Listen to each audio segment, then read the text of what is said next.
that we just keep talking about. Will he, won't he be moved? What else is there to say? We know exactly what's been going on. We know whether he plays or doesn't play. It's sort of a crazy situation. So I'm wondering, can they get a real star, Lou? Like, because Chandler balked at the idea that the Utah Jazz would want Kuminga. So now I'm wondering, what can they get for Kuminga? Yeah, I'm not really sure what they can get for him. That'd be interesting to me. I like that. I like pairing him up with Ace Bailey, but another team, and I'm sure we'll talk about it.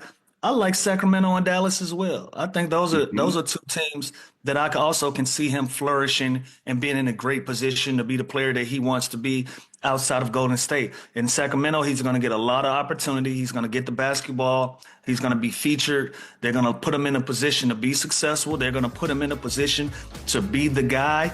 If, you put together a package for one of their star players, say you throw a DeMar DeRozan in that conversation or you throw Levine in that conversation, like that can be something different that I like for him in Sacramento, for him to be able to go out there and get off as a hooper. Dallas is another one. You put him out there with some of those young guys, and you talk about size. You put him with Cooper Flag and Kyrie when he comes back from injury, and all of those guys. You have a lot of size out in Dallas. I like those two. Yeah, I'll All say right, it those are two. just feels like he's going to be on the Kings. It really does. I don't. It just feels like he's going to be on the Kings. Okay, well, there you go. So Yeah. that's two of the three that are mentioned. But let me just skip down to the Bucks, since you guys already mentioned the Kings and the Mavericks. Hear me out, because we're going to hear the trade rumors with the Bucks when they can't figure things out or they start to go downhill. Giannis, first four first round picks. Hello. Talk to me about the idea that you could possibly get Giannis in Golden State. Oh, you're saying? Well, I don't Yeah. like the fit. I don't like the fit of Kuminga and Giannis together, and I don't think No, not Kuminga. together.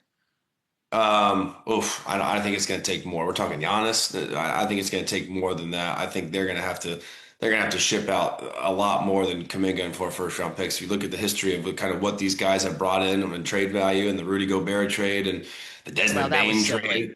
Desmond Bain, is like now we're talking Giannis. I think it's going to take way more. And without Giannis in the deal, I don't like Giannis and Kuminga basketball wise No. at all on the same team.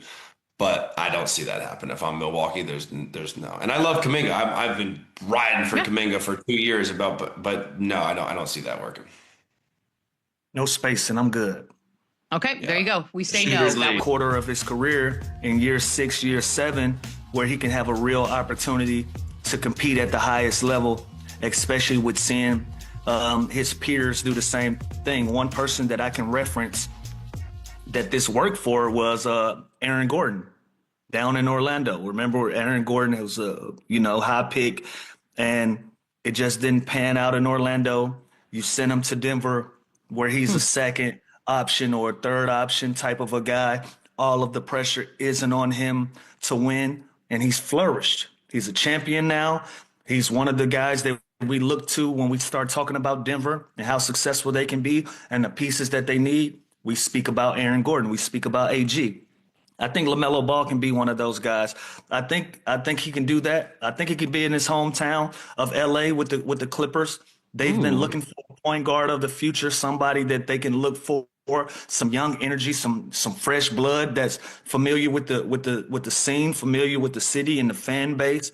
I think the Clippers are a great fit for LaMelo, but I definitely think it's time for them to move on. You compare him with some of those veteran guys that are over there that's at the tail end of their careers, where they can kind of phase out, and now you have a fresh young point guard that's local, that can do some special things right there in your backyard. I think that scenario makes sense to me personally.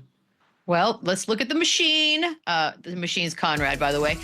Here are the three teams, and you did mention the Clippers. You also have the Mavs there, which would be an Anthony Davis type situation. You're moving him.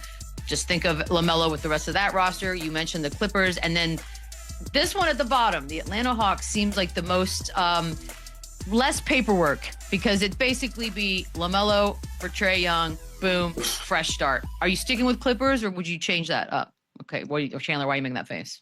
Well, I would hate for Trae Young to go to Charlotte, so that one's out for me. I don't want to see him go there. I think Like Under Clippers. Armour. I think that makes the most sense.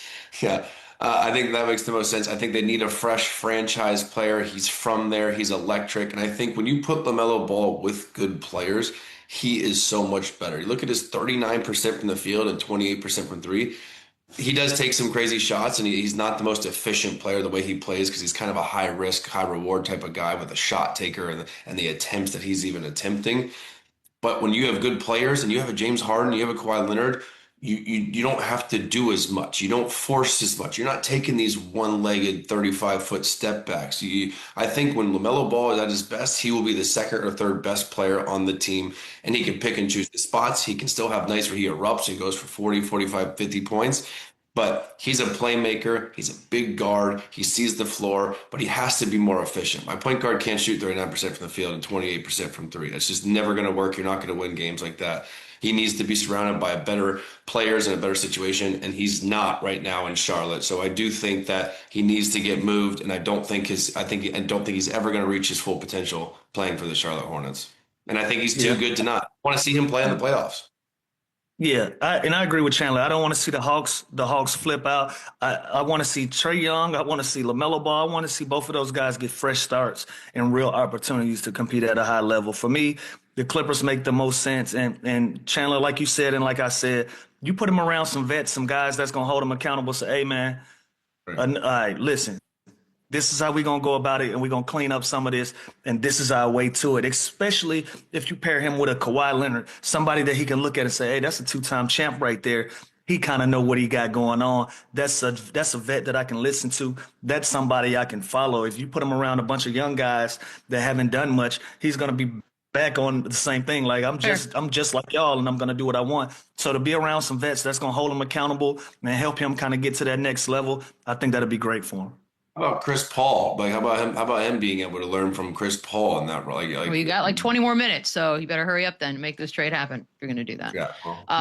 Lauri Markkanen, this one's spicy.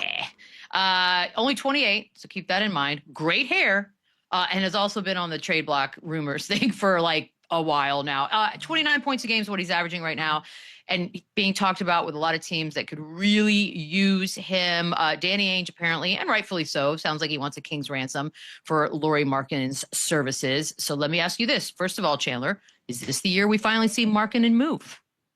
I hope so, because he's having an unbelievable year, and most people don't get a chance to watch him play because they're not on national TV, and you're not going to watch the Jazz play this year. Wow. This is the guy that he gets me going. He's the guy that can really make a good team a great team. The way he shoots the ball, he's so efficient. Damn near 50% from the field, damn near 40 from the three, and 90 from the free throw. He plays within himself, and he's such a plug-and-play, pick-and-pop big, where the two teams that would get me going would be the San Antonio Spurs. Tonight, Warriors fans, gather around. Because what happened against the Utah Jazz was not just another regular season win, it was a turning point, a shaking of the foundation, a moment where the Golden State Warriors looked in the mirror and decided to respond, to fight, to wake up. And if you missed this game or only looked at the final score, trust me, you need to understand the story behind the story.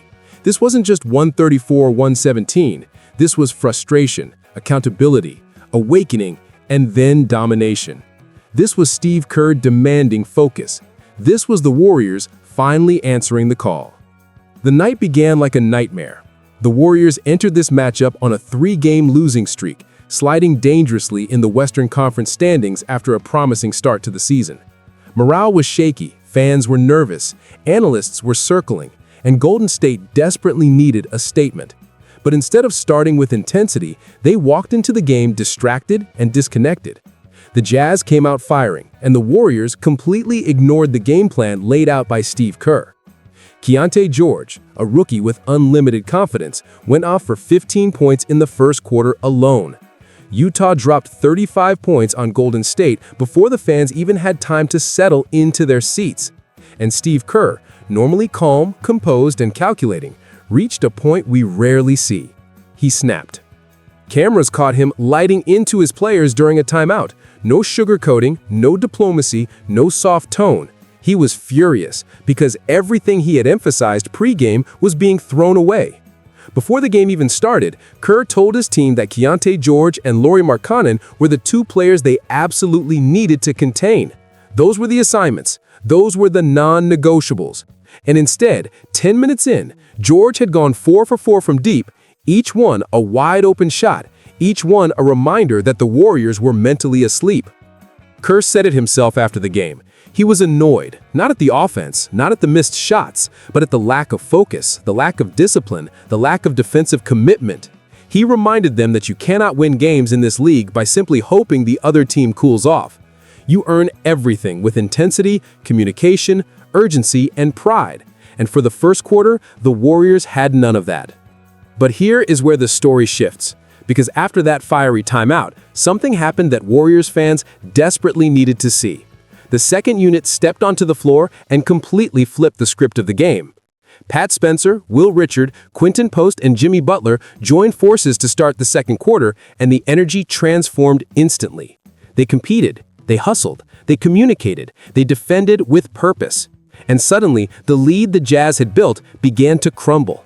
The Warriors started clawing back, possession by possession, stop by stop. Shots that weren't falling earlier started to drop, but not because the team magically got hot. They earned it the hard way. They dug in, they fought, they brought the spirit and intensity that had been missing for 3 straight losses. The second quarter turned into a demolition. Golden State outscored Utah 41-20 in that frame alone, flipping a 9-point deficit into a commanding halftime lead. The crowd woke up. The building got loud, and for the first time in over a week, the Warriors played like themselves again. Kerr praised this group after the game, saying he wasn't surprised by the early missed shots because when a team is stuck in a slump, the rim always feels a little tighter. But what matters is how you respond. Do you fold or do you fight? Do you sulk or do you compete? And the second unit chose to compete. They were the spark, the pulse, the ignition point for this turnaround win. Kerr emphasized that the game only shifted because they brought the right spirit, the right energy, and the right focus. And that energy spread across the entire roster. Once the Warriors found their defense, the offense exploded. Ball movement returned. Off-ball cutting sharpened. Jimmy Butler orchestrated. Jonathan Kuminga attacked the rim with purpose. Brandon Podziemski made smart reads. Draymond Green anchored the defensive rotations. Even the role players who had been struggling stepped into their roles with renewed conviction. Utah had no answer. What looked like the start of another disappointing night turned into a reminder of what this team can look like when everyone commits to the game plan. And let's talk about Keyonte George for a moment. After torching the Warriors in the first quarter, dropping 15 and hitting every shot in his sightline, Golden State held him to just 13 points for the rest of the game. That is not luck. That is adjustment. That is pride. That is a team saying enough is enough. They put pressure on him, chased him over screens, closed out with urgency, and stopped giving him the comfort he enjoyed early. That alone was a huge shift in momentum. Beyond the score, beyond the highlights, and beyond the individual moments, this game mattered because it forced the Warriors to confront themselves. Kerr's message was simple: focus, compete, execute. When the Warriors honor that message, they are still one of the most dangerous teams in the NBA. When they drift away from it, they become vulnerable, inconsistent, and beatable. Monday night showed both sides, but it ended with the version fans wanted to see. There is also something deeper brewing here. The Warriors' identity this season has gone through constant fluctuation. Injuries, lineup shuffling, new rotations, and growing chemistry issues have left Steve Kerr searching for combinations that work. But this game revealed a group of hungry, motivated players ready to rise. Pat Spencer's energy, Quinton Post's spacing, Will Richard's aggression, and Jimmy Butler's leadership at the start of that second quarter were not just temporary hot flashes. They were signs of a developing second-unit identity. The kind of grit that every playoff contending team needs. The kind of toughness that can swing games in April and May. And let's also acknowledge what this means for the Warriors' immediate path forward. Snapping a 3-game losing streak is not just statistically important. It is psychologically massive. Teams that stop the bleeding early maintain confidence, rhythm, and unity. The Warriors have been in a dangerous spot in the standings, falling to 8th place after their early season success. But a statement win like this can reset the tone. It can restore belief, and it can serve as a spark for a run. The Western Conference is tight. Margin for error is small. Every game matters. And the Warriors proved tonight that they still have the ability to make adjustments, to respond to pressure, and to pick themselves back up when things look shaky. That is the mark of a veteran team. That is the mark of a team with championship DNA. That is the mark of a team that still believes in its ceiling. So yes, this game had its frustrations. Yes, the first quarter was ugly. Yes, Steve Kerr had every right to be furious. But the story is not the struggle. The story is the response. The Warriors took a punch, regrouped, and delivered a much bigger punch in return. They dominated. They controlled.